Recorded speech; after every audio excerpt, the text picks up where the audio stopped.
ఓం శ్రీ సాయిరామ్. సాయి బంధువులారా, ఆత్మస్వరూపులారా, ప్రేమస్వరూపులారా, అందరికీ నమస్కారం.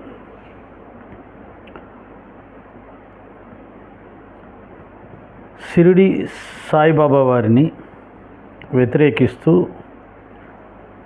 వారి మార్గం సనాతన ధర్మానికి విరుద్ధమైనటువంటిది, అవైదిక మార్గం అది. కాబట్టి ఆ మార్గాన్ని మేము ఒప్పుకోము. వారిని సనాతన ధర్మానికి సంబంధించినటువంటి గురువుగా కానీ దైవంగా కానీ మేము అంగీకరించము, మేము ఖండిస్తున్నాము. వారి సంప్రదాయం కూడా హిందూ మతానికి ఇబ్బంది కలిగించే విధంగా ఉంది అని ఇలా రకరకాలుగా అభ్యంతరాలు వ్యక్తం చేస్తూ బాబాగారి తత్వం మీద, బాబాగారి భక్తుల మీద విమర్శలు గుప్పిస్తూ వారు చెప్తున్నది ఏమిటంటే,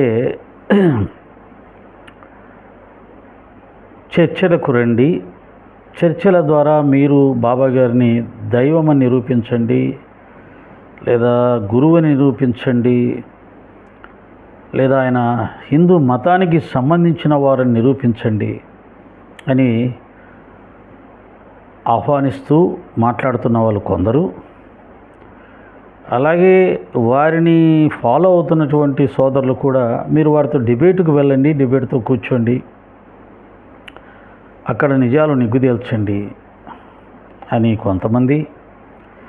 సాయి భక్తులు కూడా అటువంటి అభిప్రాయంతో ఉన్న వాళ్ళు కొంతమంది కనిపిస్తూ ఉన్నారు. సరే, వీళ్ళందరూ కన్నా కూడా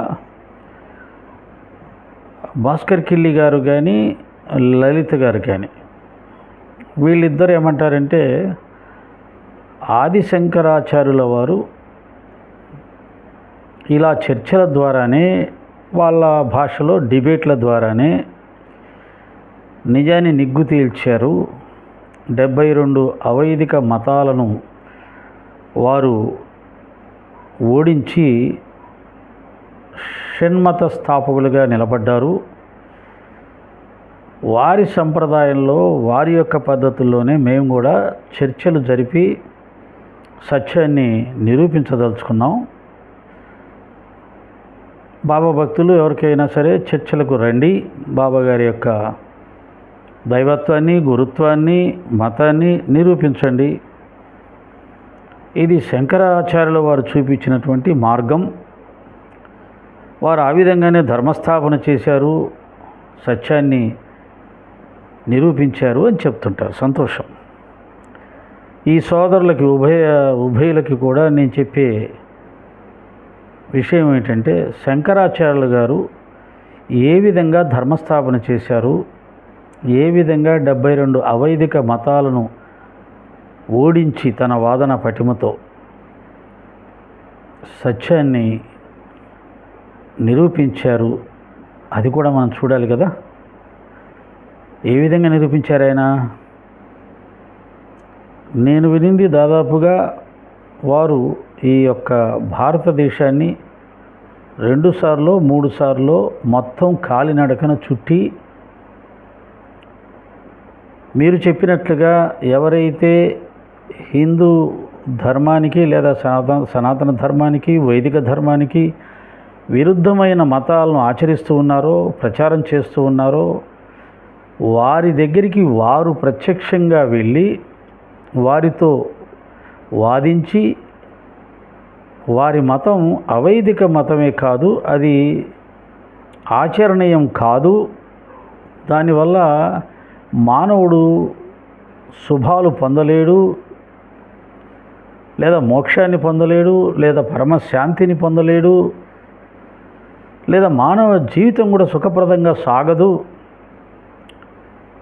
అది భగవంతుని చేరుకునే మార్గాలు కావు ఇవన్నీ కూడా అని వారు వారి దగ్గరికి వెతుక్కుంటూ వెళ్ళి, కాలినడకన, ఎటువంటి ప్రయాణ సౌకర్యాలు లేని రోజుల్లో కాలినడకన వెళ్ళి వారిని వెతుక్కుంటూ వెళ్ళి వారి దగ్గరికి వెళ్ళి వారితో వాదించి, వారిని ఓడించి వారు సత్యాన్ని నిరూపించారు. ఒకసారి మీరు ఆలోచించండి, శంకరాచార్యుల గారి పేరు ఎత్తుతూ వారు చేసినటువంటి విధానాన్ని సమర్థిస్తూ మరి వారు చేసిన విధంగా చేస్తున్నారా? మీరేం చేస్తున్నారు? సత్యాన్ని నిరూపించుకోండి, రండిరా మా దగ్గరికి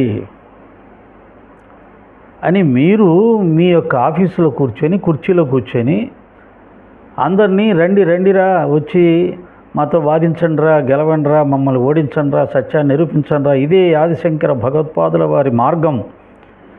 డిబేట్లు చేసి, చర్చలు చేసి వారు అవైదిక మతాలు నిర్మూలించారు, మేము అలాగే చేస్తున్నాము అని చెప్తున్నారు. కానీ వారు ఏం చేశారు?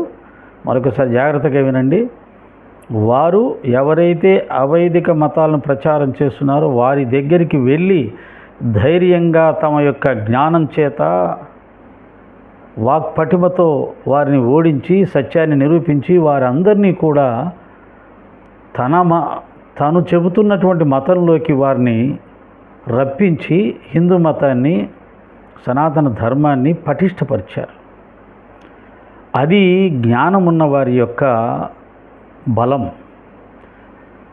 నిజమైన జ్ఞానం ఉన్నవారు వారే అందరి దగ్గరికి వెళ్ళి వారిని చర్చలకు ఆహ్వానించి వారితో చర్చించి, అది కూడా గౌరవప్రదమైన చర్చ, మర్యాదపూర్వకమైన చర్చ చేసి వారిని మెప్పించి, వారిని ఓడించి, వారి అభిమానాన్ని, ప్రేమను కూడా పొంది వారిని తన మతంలోకి, తాను నమ్మిన సిద్ధాంతంలోకి వారిని రప్పించారు. అది వారి యొక్క గొప్పతనం. మరి మన దగ్గర ఆ శక్తి ఉందా? ఆ జ్ఞానం ఉందా? ఆ సంకల్ప బలం ఉందా? ఆ నిజాయితీ ఉందా? ఆ ధైర్యం ఉందా? అది ఉంటే మీరు కూడా సాయిబాబా గారి మందిరాలకు వెళ్ళి, లేదా సాయిబాబా గారికి సంబంధించిన సంస్థల దగ్గరికి వెళ్ళి, లేదా తత్వ ప్రచారకుల దగ్గరికి వెళ్ళి వాళ్ళతోటి కూర్చొని మీరు చేస్తున్నది సరైనది కాదు, ఇది శాస్త్ర విరుద్ధం, ఇదిగో శాస్త్రం ఇలా చెప్పింది, మహాత్ములు ఇలా చెప్పారు అని మీరు మీ యొక్క జ్ఞానంతో వారిని ఒప్పించి, మెప్పించి, వారిని మార్చి సనాతన ధర్మ అనే స్రవంతిలోకి వారిని ఆహ్వానించి వెళ్ళగలిగితే అది శంకర విజయంగా చెప్పబడుతుంది. ఎందుకంటే మీరు శంకరాచార్యుల వారి పేరెత్తుతున్నారు, వారు పోరాడిన విధానాన్ని చెప్తున్నారు, వారి యొక్క విగ్రహాన్ని కూడా ముందు పెట్టుకొని మీ యొక్క కార్యక్రమాలని కొనసాగిస్తున్నారు. కానీ వారు ఆచరించిన విధానానికి వ్యతిరేకంగా కూర్చున్న చోటు నుంచి కదలకుండా అందరినీ నేను కూర్చున్న దగ్గరకు వచ్చి చర్చలు జరపండి, నాతో చర్చలు జరపండి, నన్ను ఓడించండి అని ఇలా చేయలేదు శంకరాచార్యులు. అలా చేస్తే ఎవరు ఆయన దగ్గరికి వచ్చేవాళ్ళు కాదు. ధర్మస్థాపనే జరిగేది కాదు, షణ్మత స్థాపనే జరిగేది కాదు, అద్వైత సిద్ధాంతమే సమాజంలోకి వచ్చేది కాదు. కనుక ధర్మస్థాపన చేయడం అంటే మనం కూర్చున్న చోటు నుంచి కదలకుండా ధర్మస్థాపన ఎవరు చేయలేరు. అలాగే ధర్మస్థాపన చేయాలంటే తాము సత్యం మీద నిలబడాలి, తాము సత్యాన్ని తెలుసుకోవాలి, సత్యాన్ని మాట్లాడాలి, తాము నమ్మిన సిద్ధాంతం మీద పరిపూర్ణమైన విశ్వాసం ఉండాలి. అప్పుడు ధైర్యంగా వెళ్ళగలుగుతారు. మీకు ఆ ధైర్యం ఉంటే నేను మొదటి నుంచే చెప్తున్నాను, చక్కగా సాయిబాబా గారి మందిరాలకు రండి, అక్కడ కమిటీ మెంబర్స్తో కూర్చోండి, ఆ గుళ్ళను పరిశీలించండి. అలాగే షిరిడీకే వెళ్ళండి, షిరిడీ సంస్థానాన్ని అంతా పరిశీలించి చూడండి. అక్కడ వైదిక ధర్మానికి విరుద్ధంగా ఏమైనా జరిగితే ఈవో గారితో కూర్చొని చక్కగా చర్చించండి. మీ దగ్గర ఉన్న శాస్త్ర పరిజ్ఞానంతో వారికి శాస్త్రాలు చూపించి వారిని మెప్పించండి శంకరాచార్యులు చేసినట్టుగా. అలాగే మన ఉభయ తెలుగు రాష్ట్రాల్లో ఉన్న మందిరాలకు వెళ్ళండి, ఎవరు మిమ్మల్ని అడ్డుకోరు. మీరు కూడా హైందవ ధర్మానికి సంబంధించిన వాళ్ళు కాబట్టి, సనాతన ధర్మానికి సంబంధించిన వాళ్ళు కాబట్టి మిమ్మల్ని ఎవరు అడ్డుకోరు. మీరు వెళ్తే చక్కగా ఆహ్వానం పలుకుతారు. మీరు వెళ్ళి శాస్త్ర ఆధారితంగా లేదా సచ్చరిత్ర ఆధారితంగా మీరు ఏం చెప్పదలుచుకున్నారో అవి చెప్పండి, వారు చెప్పేది మీరు వినండి. శంకరాచార్యుల్లాగా మీ జ్ఞానంతో, మీ శాస్త్ర పరిజ్ఞానంతో వారిని మెప్పించి వారి మనసు గెలిచి మీకు కావాల్సిన మార్పులు చేర్పులు ఏమన్నా ఉంటే వాటిని చేయించుకుంటూ ముందుకు వెళ్ళండి. మీరు అలా ప్రయాణం చేస్తే అలా రాష్ట్రంలో ఉన్న కొన్ని పేరు ప్రఖ్యాతులు చెందిన మందిరాలను మీరు విజిట్ చేసి అక్కడ ఉన్న కమిటీలతో, అక్కడ ఉన్న సాయితత్వ ప్రచారకులతో ఒక మీటింగ్ ఏర్పాటు చేసి భక్తుల సమక్షంలో కూర్చొని మీరు చెప్పదలుచుకునేది గౌరవప్రదంగా మీ డౌట్లు ఏవైతున్నాయో వాటిని కూడా చెప్పి క్లారిఫై చేసుకుంటూ మీరు కోరుకున్న ఆ చర్చ, డిబేట్ అనేది సాయి భక్తుల సమక్షంలో సాయి మందిరాలలో చేసుకొని మీ వాదనని అక్కడ గెలిపించుకుంటూ వెళ్తే శంకర విజయంలాగా మీరు కూడా చక్కగా మీ విజయాత్రను కొనసాగించి సాయి మార్గంలో ఉన్నటువంటి అవైదిక పద్ధతులు ఏమైనా ఉంటే వాటిని సరిచేసుకుంటూ వెళ్తే మీరు వెళ్తున్న మార్గం చాలా కరెక్ట్ అయిన మార్గం అనిపించుకుంటుంది. ఆదిశంకరాచార్యులు వెళ్ళిన మార్గంలో మీరు అనుసరించిన వాళ్ళు అవుతారు. దానివల్ల ఎంతో ప్రయోజనం ఉంటుంది. అంటే ఆ ప్రయోజనం మీరు కొన్ని విషయాలు తెలుసుకునే అవకాశం ఉంటుంది, మీకు కొంత ప్రయోజనం ఉంటుంది. సాయి మార్గంలో, సాయితత్వంలో సాయిబాబా అంటే ఏమిటి అనేది మీకు ఒక అవగాహన వచ్చే అవకాశం ఉంటుంది. అలాగే మందిరాలలో సాయితత్వ ప్రచారంలో ఏవైనా అవైదిక ధర్మాలని ఆచరిస్తూ ఉంటే వారు తెలుసుకునే అవకాశం ఉంటుంది. ఇలా పరస్పరం ఒకరి అభిప్రాయాలు ఒకరు తెలుసుకుంటూ గౌరవించుకుంటూ వెళ్తే అది సనాతన ధర్మానికి, హిందూ మతానికి ఉపయోగపడే విధంగా బాబాగారి మార్గం కూడా రూపుదిద్దుకునే అవకాశం ఉంటుంది. అలాంటి ప్రయత్నం మీరు చేయాలని కోరుకుంటున్నాను.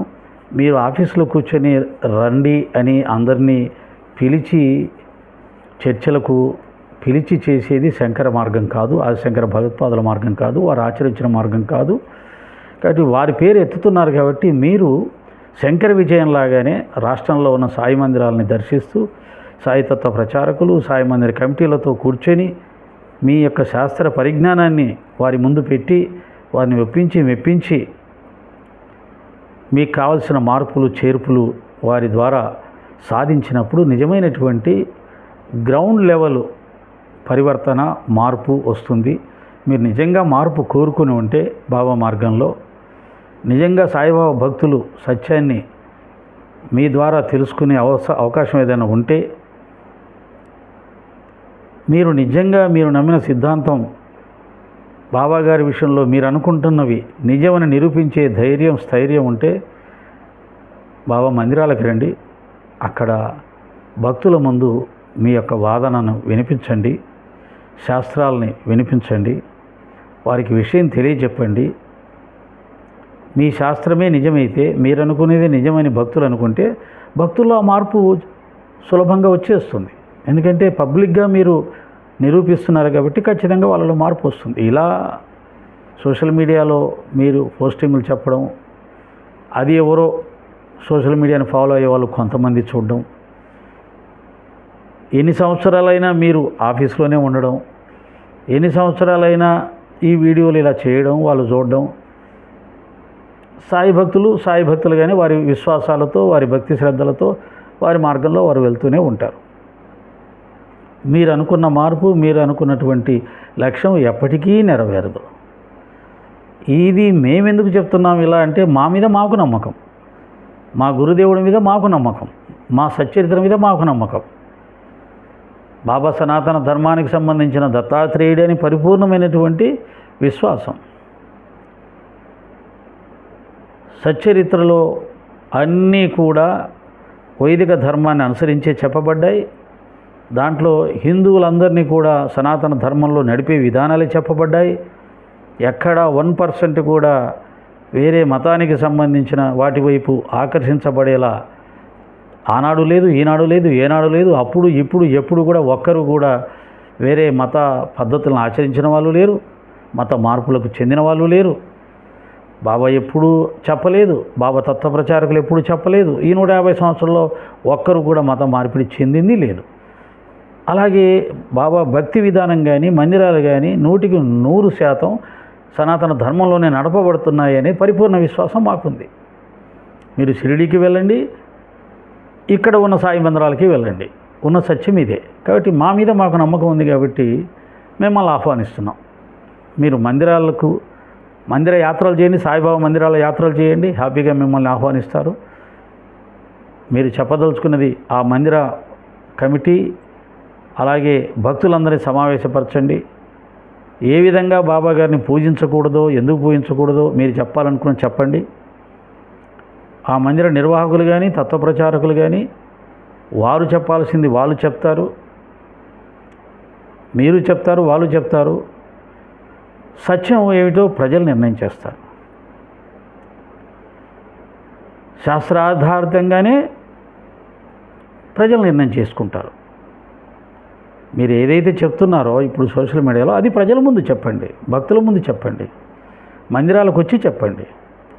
మీ మీద నమ్మకం ఉంటే, మీ సత్యం మీద మీరు నమ్మకం, సత్యం మీద నమ్మకం ఉంటే, బాబాగారి మీద మీరు చెప్తున్న అపవాదులు నిజమని మీరు నిరూపించగల ధైర్యం ఉంటే భక్తుల దగ్గరికి రండి, మందిరాలకు రండి. శంకరాచార్యులు వచ్చినట్టుగానే మీరు కూడా వారి దగ్గరికి వెళ్ళండి, వారితో చర్చలు చేయండి. ఆ చర్చల్లో మీరు గెలవండి. అప్పుడు మీరు కోరుకున్న మార్పు వస్తుంది. శంకరాచార్యులు సాధించినట్టుగానే మీరు కూడా ఈ ప్రయత్నంలో విజయం సాధిస్తారు. లేదు, మీ దగ్గర దానికి సంబంధించినటువంటి జ్ఞానం ఏమీ లేదు, శూన్యం, కేవలం అసత్యాలు మాత్రమే ప్రచారం చేసి బాబా తత్వాన్ని దెబ్బకొట్టాలని అనుకుంటున్నామంటే దానివల్ల ఏం ప్రయోజనం లేదు. కాబట్టి మీరు ప్రజల్లోకి రాలేరు. అలాగే సాయి తత్వాన్ని ప్రచారం చేస్తున్న సాయి తత్వ ప్రచారకుల దగ్గరికి రాలేరు, మందిరాల దగ్గరికి రాలేరు. కారణం ఏంటి? మీ మీద మీకు నమ్మకం లేదు. శంకరాచార్యులకు తన మీద ఉన్నటువంటి ఆ జ్ఞాన బలం మీ దగ్గర లేదు అని అనుకోవాల్సి వస్తుంది. కాబట్టి మేము మీ దగ్గరికి రావడం కాదు, మీరు మా దగ్గరికి, సాయి భక్తుల దగ్గరికి, సాయి తత్వ ప్రచారకుల దగ్గరికి, సాయి మందిర నిర్వాహకుల దగ్గరికి, సాయి మందిరాల దగ్గరికి, ఎక్కడైతే మీరు వేద విరుద్ధంగా జరుగుతున్నాయి అని అంటున్నారో అక్కడికి వచ్చి మీరు మీ వాదన పటిమతో వారిని గెలిచి మార్పులు సాధిస్తే అది శంకర విజయం అనిపించుకుంటుంది. కనుక ఈ చిన్న మార్పుని మీరు గమనించి ఆ విధంగా మీరు అడుగులు వేస్తే నాకు తెలిసి ఒక మంచి సుహృద్భావ వాతావరణంలో శంకరాచార్యులు ఎంత చక్కగా అవతల వాళ్ళతో మర్యాదగా వాదించారో, చర్చించారో, సత్యాన్ని వెలికి తీశారో అలా మీరు కూడా సత్యాన్ని వెలికి తీయాలనే సంకల్పంతో వెళ్తే అది మీరు గెలవచ్చు, లేదా సాయి భక్తులు గెలవచ్చు. కానీ ఎవరైనా ఓటమిని సంతోషంగా తీసుకోవాలి. అవతల వాళ్ళు చెప్పిన దాంట్లో సత్యం ఉంటే అంగీకరించి దాన్ని యాక్సెప్ట్ చేయాలి. వాళ్ళు అలా చేశారు. శంకరాచార్యుల ముందు ఓడిపోయిన వాళ్ళందరూ కూడా సంతోషంగా యాక్సెప్ట్ చేసి శంకర భగవత్పాదుల వారు చెప్పిన మార్గంలోకి వాళ్ళు వచ్చేసారు. ఓడిపోయామే అని చెప్పి వాళ్ళు బాధపడలేదు, శంకరాచార్యుల మీద తిరగబడలేదు, అడ్డంగా వాదించలేదు. అది వాదన చర్చల యొక్క సారాంశం కానీ, అది చర్చలు సాగవలసిన విధి విధానం కానీ. అలా సుహృద్భావంలో చర్చలు జరిపి సత్యాన్ని వెలికి తీయాలనే సంకల్పం మీకుంటే, ఆ ధైర్యం ఉంటే, ఆ జ్ఞానం మీకుంటే బాబా మందిరాలకు రండి. చక్కగా అక్కడ సాయి భక్తుల ముందు మీ యొక్క అభిప్రాయాలను వ్యక్తం చేయండి. సాయి భక్తులు వారి అభిప్రాయాన్ని వ్యక్తం చేస్తారు. అక్కడ సత్యం బయటకు వస్తుంది. ఆ సత్యం శాశ్వతంగా ప్రయోజనాన్ని కలిగిస్తుంది అని నాకు అనిపించిన అభిప్రాయాన్ని మీ ముందుంచుతున్నాను. అలా చేయడానికి అవకాశం ఉంటే ప్రయత్నం చేయండి. అదే నిజమైనటువంటి శంకర విజయం అవుతుంది. మనందరం శంకరాచార్యులని ఆదర్శంగా తీసుకొని ముందుకు వెళ్తున్నాం కాబట్టి, ముఖ్యంగా మీరు వారి యొక్క చర్చా విధానాల్ని ఆచరిస్తున్నాము అని చెప్తున్నారు కాబట్టి, వారిలాగా అవైదిక ధర్మాలని నిర్మూలిస్తాము అని అంటున్నారు కాబట్టి, వారు చూపిన మార్గంలోనే వారిలాగే రండి, పర్యటన చేయండి, దేశ పర్యటన చేయండి. చక్కగా మీరు ఏదైతే అవైదిక ధర్మాలు అనుకుంటున్నారో వాటి మీద మీ యొక్క సత్య పోరాటం, ధర్మ పోరాటం ధర్మబద్ధంగా, శాంతియుతంగా చక్కగా చెయ్యండి. శంకరాచార్యులు చేసినట్టుగా సత్యాన్ని వెలికి తీస్తే కాదని ఎవరంటారు? సత్యం ఎప్పుడు కూడా చీకటి గదిలో కూర్చుంటే బయటికి రాదు. పబ్లిక్లోకి రావాలి, పబ్లిక్లో చర్చలు జరగాలి, పబ్లిక్ ఆమోదం జరగాలి. మీరు నేను ఒక మాట అనుకొని ఇంకా సాయితత్వం ఏం లేదు అని నేనంటే అయిపోదు, మీరంటే అయిపోదు. లేదు సాయితత్వం అన్నిటికంటే గొప్పదేని నేనంటే అయిపోదు, ఇంకొకరంటే అయిపోదు. దాన్ని ప్రజామోదం కావాలి, ప్రజలు అంగీకరించాలి. కాబట్టి మీరు ఏ భక్తులైతే మారాలనుకుంటున్నారో ఆ భక్తుల దగ్గరికి వచ్చే మీరు చెప్పాలనుకున్నది చెప్పండి, ఆ భక్తులు చెప్పేది కూడా వినండి. దీనివల్ల ప్రయోజనం ఉంటుందని నేను అనుకుంటాను. ఆ విధంగా ఆలోచిస్తారని ఆశిస్తాను. ఓం సాయిరామ్. జై శ్రీరామ్.